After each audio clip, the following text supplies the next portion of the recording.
Supreme Court Justice Ruth Bader Ginsburg, we have news on. My friend Pete Williams is with us. No hat today. Maybe that's your New Year's resolution. I hope you bring it back. Pete, what's going on?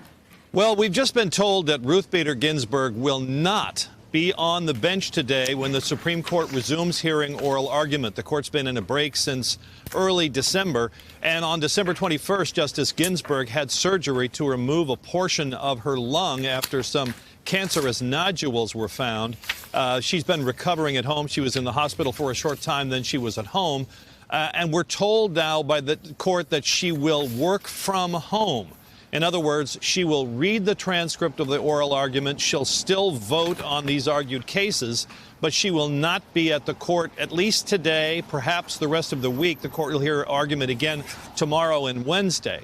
Now, the significance of this is, I think you have to put it in perspective here. Yes, Justice Ginsburg is 85, and so you would expect the recovery from surgery to take longer.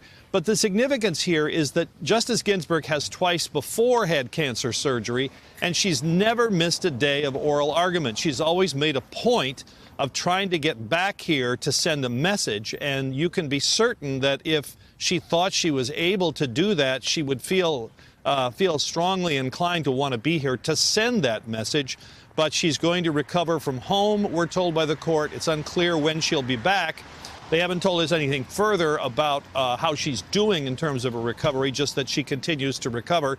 But she won't be here today, missing oral argument for the first time. A significant milestone for Ruth Bader Ginsburg, Stephanie. But she's not saying she's out sick. She is working from home. Women, correct. They're multitaskers.